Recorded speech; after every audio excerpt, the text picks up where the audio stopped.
Bonjour tout le monde, merci de me retrouver aujourd'hui à l'atelier Fleur d'encre. Je vous retrouve pour notre dernier tuto de la série Colis Parfait. Alors, je vous l'ai déjà dit dans les vidéos précédentes, c'est un set de die qui s'en va du catalogue. Là, c'est vraiment la toute dernière ligne droite pour saisir tout ce qui pourrait vous plaire dans ce catalogue 2020-2021 et qui est en fin de série, puisque vous avez jusqu'à lundi 3 mai au soir pour passer votre commande. Si j'ai choisi de vous présenter encore un projet avec ce set de die, c'est parce que d'une part, je vous l'avais promis, d'autre part, j'ai vu que certaines de mes clientes s'étaient procurées ce lot de poinçons et donc je veux vraiment qu'elles puissent profiter des projets que je partage avec vous. Alors j'avais déjà proposé donc la confection du colis dans sa forme de base, la confection d'un petit casier double pour y ranger, pour ma part en tout cas, mes recharges d'encre. Pendant la semaine, je vous ai proposé un petit coffre à 2 compartiments, lui aussi. Et puis aujourd'hui, je vais vous proposer un autre projet. Alors, j'ai déjà un petit peu mâché le travail pour que la vidéo soit courte, rapide, du fait que vous ayez déjà vu le montage de la boîte. Si ce n'est pas le cas, je vous mets là-haut le lien pour voir la forme de base de ce colis. Et puis en fin de vidéo, je vous rajouterai les liens qui vous emmèneront directement vers les autres tutos que je vous ai proposés. Donc, j'ai déjà préparé la structure de ma boîte. Ici, avec un cardstock blanc simple que j'ai embossé avec l'un des 2 plioirs de gaufrage qui s'adaptent à la mini Stampin' Cut. Donc, j'ai choisi celui-ci. J'ai embossé l'intégralité de mon papier avec ce motif. J'ai déjà collé les côtés et puis je vais le décorer un petit peu avant de finir l'assemblage. Alors, pour le décorer, moi, j'ai choisi de le faire avec des tampons qui étaient au catalogue printemps-été de l'année dernière, parce que je les aime beaucoup, mais surtout parce que ce petit casier que je vais faire aujourd'hui, il est destiné à recevoir 2 petits pots de miel que je vais offrir. Donc, ça a été parfait. Mais avec des tampons plus actuels, vous avez la possibilité de faire, par exemple, avec les fraises qui sont actuellement au catalogue de printemps et qui reviendront d'ailleurs dans le prochain catalogue 2021-22, pardon, et pour offrir peut-être, pourquoi pas, des petits pots de confiture. Et puis dans ce cas-là, vous pourrez jouer avec les papiers que vous avez gagnés pendant Celebration, avec des petites baies, des fruits, ou bien, pourquoi pas, avec la perforatrice et puis les tampons fraises qui sont actuellement au catalogue. Pour moi, donc, ce sera autour des abeilles, puisque je veux y mettre du miel. Alors, je me suis préparé ici un petit cardstock que j'ai légèrement teinté avec l'encre Beau Bourdon. Ce sera vraiment le fil conducteur ici, ce jaune que je trouve très très chaud, très très joli. Donc, je l'ai passé légèrement avec nos brosses à estompe pour donner un petit peu de texture et d'effet à mon papier. Et puis, je l'ai tamponné avec les tampons qui étaient donc proposés l'année dernière au printemps. Je sais que j'ai pas mal de mes clientes qui l'ont, donc vous allez pouvoir le réutiliser si ce projet vous fait envie. J'ai aussi tamponné, mais cette fois avec la Versamark et puis de la poudre à embosser noire, mes 2 abeilles. Et j'ai passé un peu de Stampin' Write, de feutre, sur le corps de mon abeille pour la teinte Beau Bourdon à nouveau. J'ai déjà découpé avec les die qui étaient assortis à ce set mes petits casiers de cire ici. J'ai tamponné toujours avec Beau Bourdon et puis découpé, mais je l'ai raccourci, vous verrez pourquoi, ma ruche. Et puis une petite fleur qui est proposée aussi. Et devant vous, je vais la tamponner encore 2 fois. Ici, vous ne verrez pas l'intégralité du travail, mais en tout cas, je voudrais vous proposer ou vous remontrer, pour celles qui connaissent déjà, une technique pour faire du recto verso, pour faire la technique, comme on dit, en miroir, et la façon de tamponner les 2 côtés de notre motif. J'ai sorti mon ruban Beau Bourdon pour la décoration finale. Et puis ici, j'ai préparé des bandes de papier en cardstock noir nu et puis un papier qui faisait partie de la collection Onibi de la collection de l'année dernière. Alors, nous allons tout de suite tamponner nos petites fleurs. Ces 2 fleurs vont me servir de décoration et comme elles vont être visibles en recto et en verso, j'ai envie qu'elles soient tamponnées des 2 côtés. Contrairement à celle-ci qui va être collée sur mon casier, donc peu importe le dos, ici je voulais vraiment que ma fleur apparaisse des 2 côtés. Donc pour ce faire, une chose est indispensable, c'est le Stamparatus. Alors le Stamparatus est utile dans plein de circonstances, mais alors là, d'autant plus lorsque c'est le moment de faire des effets en miroir ou alors du double face. J'ai, pour commencer, placé mes 2 fleurs dans ce lot. Ce qui était bien, c'est que nous avions 2 fleurs quasiment identiques, mais qui se font face. Donc j'ai d'abord tamponné une première fois ces 2 fleurs en les plaçant sur mon Stamparatus. Je les ai perforées sur la feuille qui était tamponnée. Et puis j'ai replacé ma feuille à l'exact emplacement pour que si je viens poser mes motifs à l'intérieur, j'ai bien le tampon qui s'intègre parfaitement à la découpe. Dans mon papier murmure blanc, j'ai découpé mes 2 fleurs sans les tamponner.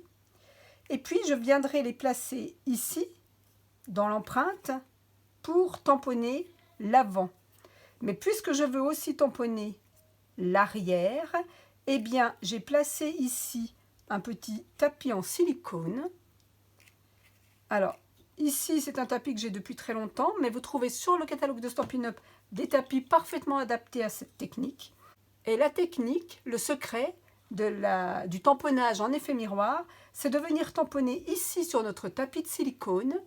Puisqu'il n'est pas poreux, il ne va pas absorber l'encre. Et donc nous pourrons venir placer notre fleur par-dessus pour qu'elle soit imprimée au dos.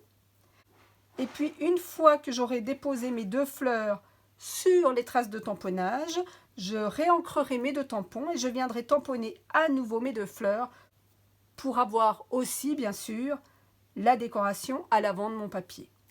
Alors j'utilise souvent les Stampin' Write pour faire des effets de couleurs différents et je vais le faire encore ici.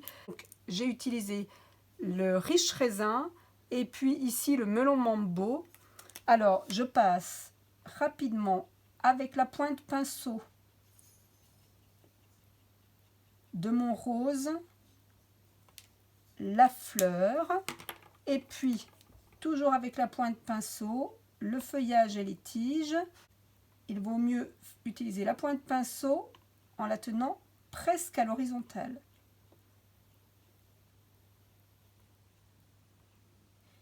Et comme c'est la même encre que celle de nos tampons, eh bien, elle tiendra parfaitement sur notre papier. Elle ne changera pas à la lumière, elle est stable. J'appuie bien régulièrement et assez fort sur mon Stamparatus pour que la couleur se dépose bien sur mon silicone. Je relève ma plaque, je viens déposer mes fleurs sur mes empreintes. Surtout, il faut la placer d'un coup. Je recharge en encre mes motifs.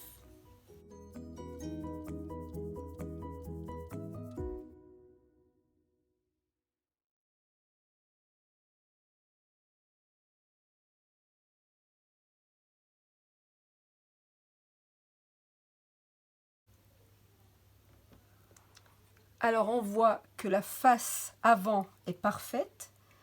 Voyons comment est notre dos. Et le voilà imprimé. Je n'aurai plus besoin de mes tampons ni de mon Stamparatus pour ce projet. Pendant que mon coffret est à plat, je vais donc venir déposer mes bandes de papier qui rappellent aussi le motif de la ruche. Et puisque mon papier est embossé, et donc avec le relief, j'ai peur que la colle ne tienne pas très bien, je vais coller mes bandes avec de l'adhésif double face.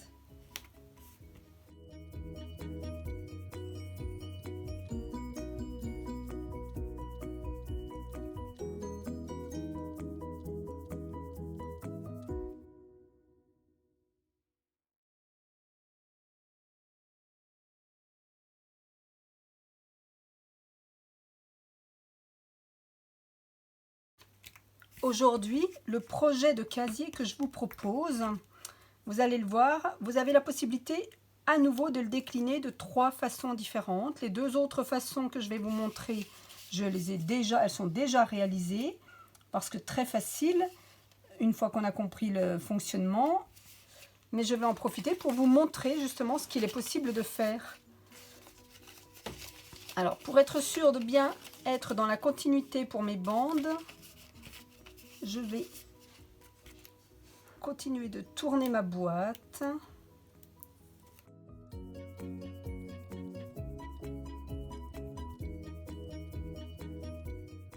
Pour ceux et celles qui ne me connaissent pas encore, je suis démonstratrice Stampin' Up.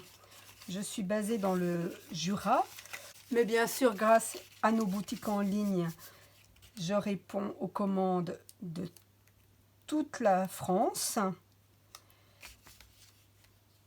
Et si je n'ai pas encore de blog, c'est qu'il est en cours de préparation. Et pour le moment, pour retrouver mon travail, vous avez donc la possibilité de venir ici sur ma chaîne YouTube, mais aussi de retrouver ma page Facebook, Atelier Fleurs d'encre, et aussi Instagram.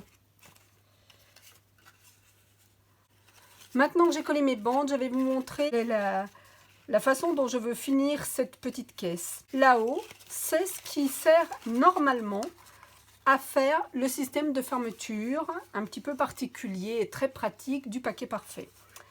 Pour ce projet-là, j'ai gardé toutes les bandes de papier, mais cette partie-là qui sert habituellement de couvercle à la boîte, ici, va me servir de revers à l'intérieur, ce qui va me faire une boîte un petit peu plus épaisse et plus solide. Et cette partie-là, qui a déjà des marques de pliure d'office, d'origine, dès qu'on l'a passée dans le die, eh bien, je vais la garder de cette façon-là, en pointe, en retournant les revers à l'intérieur, en respectant les lignes de pli là où ils étaient.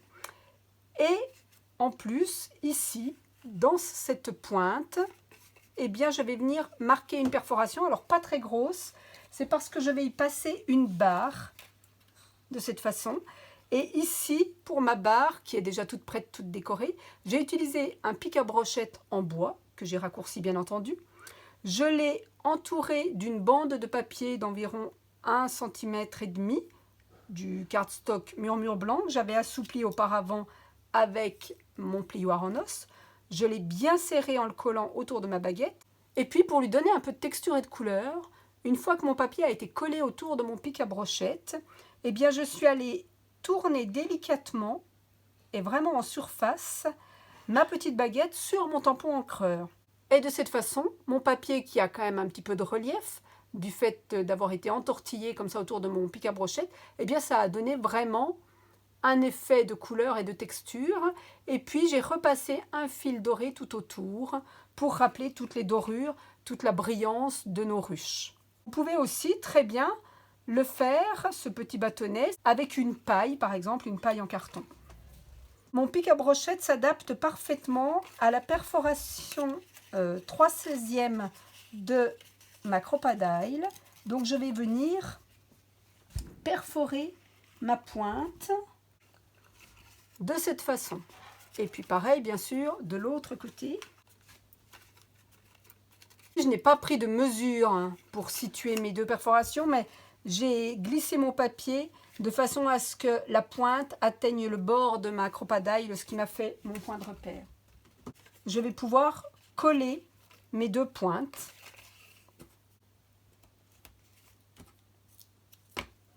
De chaque côté.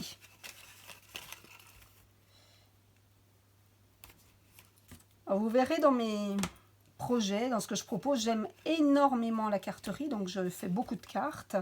Mais j'aime aussi beaucoup les projets en 3D, les projets en volume.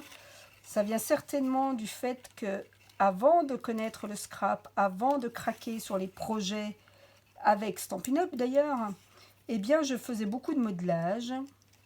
J'ai fait beaucoup de bijoux.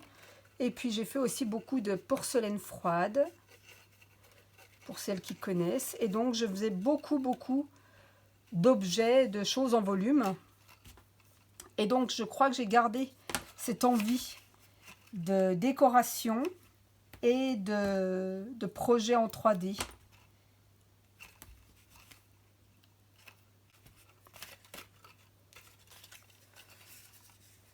À présent, je vais assembler le fond très rapidement. Si vous voulez voir le montage exact de la boîte, connaître le petit secret d'assemblage, comme je vous l'ai dit précédemment, tournez-vous vers la vidéo Un petit paquet parfait que j'ai mis en ligne il y a quelque temps.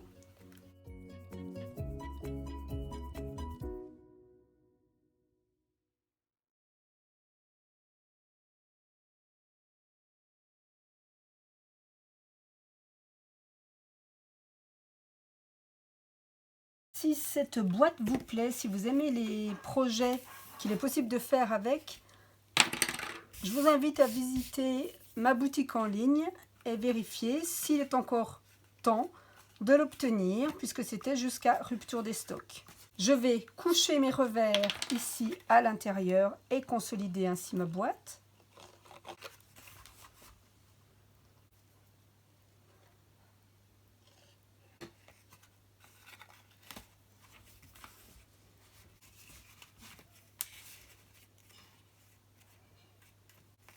Je vais adapter donc la petite cartonnette que j'ai découpée au fond de ma boîte pour maintenir le fond bien en place, mais surtout pour lui donner un petit peu plus de rigidité, puisque je veux y glisser des petits pots de miel. Je ne voudrais pas que le fond s'affaisse lorsque les pots seront à l'intérieur. Sur un des côtés, j'ai donc prévu d'y mettre une petite ruche que je vais recouper légèrement ici. C'est pour ça que je l'avais déjà raccourci. Ici, je l'ai tamponné avec le beau bourdon et je ne sais pas si la lumière va pouvoir accrocher l'effet de paillettes. J'ai passé un petit peu de notre Wink of Stella sur mon encre pour qu'elle brille. Je vais la coller avec le scotch double face.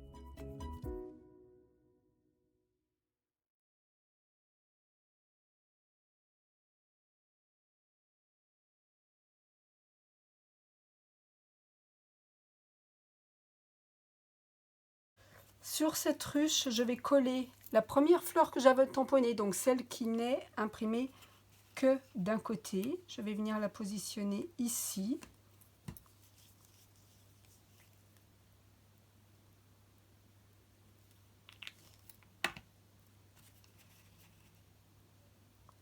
En suivant un petit peu l'arrondi de ma ruche. Et puis, je vais y coller une de mes deux abeilles, donc la plus petite. Je vais donner un tout petit peu de mouvement à ses ailes.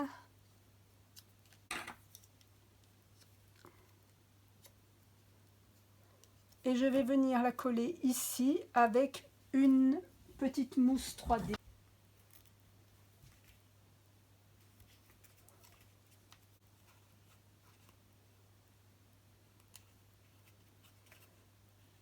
Voilà. Sur l'autre extrémité, je vais coller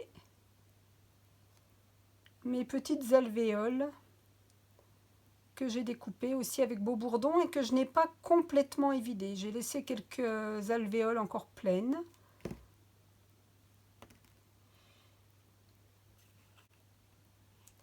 Alors je fais attention lorsque je la place de ne pas être gênée après pour passer ici mon bâtonnet et puis non, de ne pas déborder non plus en dessous pour que mon petit casier se tienne bien sûr correctement debout.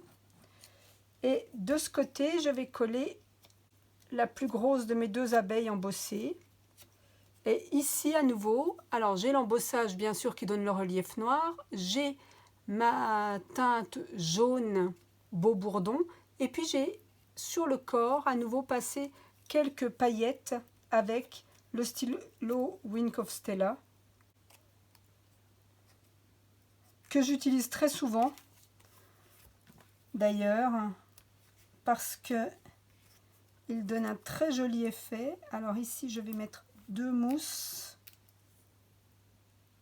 sous le corps et la tête.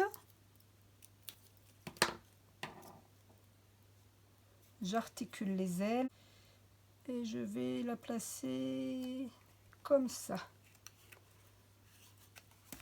Bon, vous voyez, c'est un projet très rapide, très vite fait.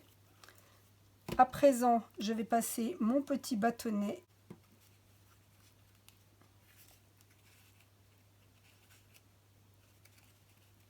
des 2 côtés de mon casier.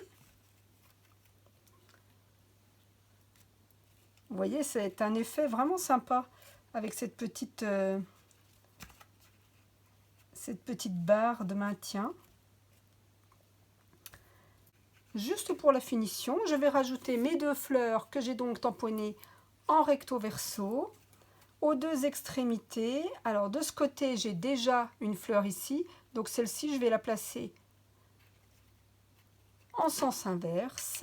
Et donc il ne me faut que très peu de colle puisque elle ne sera tenue ici sur ma boîte que par les 2 feuilles.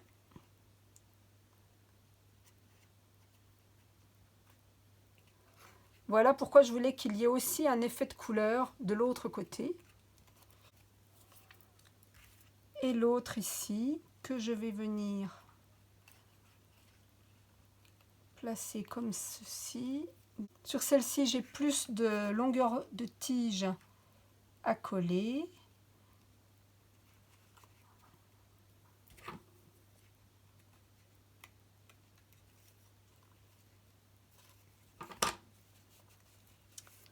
Et voilà une nouvelle petite façon d'utiliser notre grand die du petit paquet parfait. J'ai retiré ma petite barre pour pouvoir placer à l'intérieur mes petits pots. Alors comme ce sont des pots dans lesquels je mets du miel de notre région, eh bien j'ai décoré mon couvercle parce que ce n'était pas des pots achetés tout près. Je remets ma petite poignée ici. Puis lorsque la personne qui va le recevoir voudra prendre son petit pot de miel, il suffira de retirer comme ceci la petite baguette. Là pour le principe, la caisse à transporter avec le miel. Et puis je vais rajouter, pour finir vraiment mon projet, un petit nœud à la fourchette avec le ruban Beau Bourdon. Beau Bourdon, c'est une couleur que nous avons depuis 1 an au catalogue, puisque c'est la couleur Incolor 2020-2022. Et donc, nous avons aussi au catalogue en ce moment les rubans assortis. Alors, je fais mon petit nœud à la fourchette. Certaines me diront qu'elles ne savent pas les faire. Je viendrai faire une petite vidéo, un petit tuto pour les réaliser. C'est assez facile. C'est juste un petit coup à prendre. Je vais brûler très légèrement les pointes pour qu'elles ne s'effilochent pas. Et je viens le déposer avec un mini point de colle sur mon bâtonnet. Ou plutôt non, pas sur mon bâtonnet, je vais le poser ici sur ma boîte. Voilà notre projet terminé.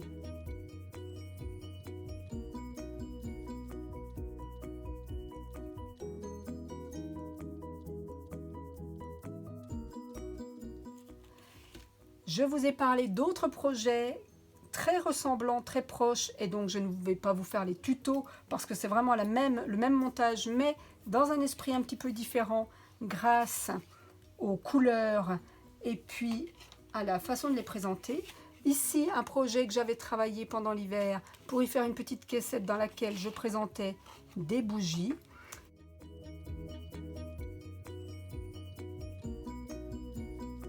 Tous les revers, cette fois, ont été mis à l'intérieur. Et dans une bande de papier de la largeur de ma caisse, j'ai redécoupé la forme festonnée ici avec le poinçon qui fait aussi partie du lot pour un montage un petit peu différent. Et puis le troisième projet, c'est une caisse à fruits.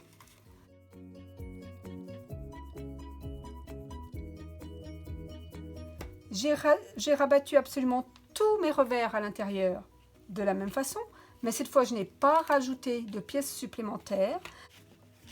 Avec la découpe ajourée ici, j'ai découpé un petit motif sur les deux longueurs de ma caisse. Et puis j'ai utilisé les papiers que nous avons eu en cadeau cette année pendant Celebration pour faire une caisse à fruits dans laquelle je présente les fraises Tagada pour les enfants. Et puis pour ce qui est des petites poignées ici en oreillette, eh bien ce sont des poignées qui sont découpées d'office lorsque nous passons notre die dans la machine et qui nous servent normalement à glisser les revers du couvercle pour les tenir emboîtés. Et bien là j'ai condamné l'ouverture du dessous, mais j'ai conservé les petites oreillettes pour y faire des petites poignées. Et vous voyez que ça fait encore un projet très différent pour les gourmands cette fois. J'espère que ces tutos vous auront plu, qu'ils vous auront inspiré, qu'ils vous auront donné envie de créer avec ce petit paquet parfait pour toutes celles qui l'ont ou pour toutes celles qui peut-être pourront encore se l'offrir. Bien sûr, les projets qui sont retirés du catalogue n'étaient disponibles que jusqu'à rupture des stocks, donc il y a pas mal de choses déjà parties. Mais si vous avez encore une liste d'achats, précipitez-vous. Je vous retrouverai très bientôt dans une prochaine vidéo pour vous proposer un projet avec des produits du nouveau catalogue qui renferme vraiment plein de très très jolies choses. Je profite de cette dernière vidéo avant le lancement du nouveau catalogue pour vous faire part d'une promotion, d'une offre que Stampin' Up a mise en place et qui commencera le 4 mai et jusqu'au 14 juin. C'est une offre qui permettra à toutes les hôtesses, mais pas seulement, parce que ça peut être aussi simplement pour une commande que vous passez pour vous personnellement, ou pour une commande sur laquelle vous avez cumulé aussi des produits pour vos amis.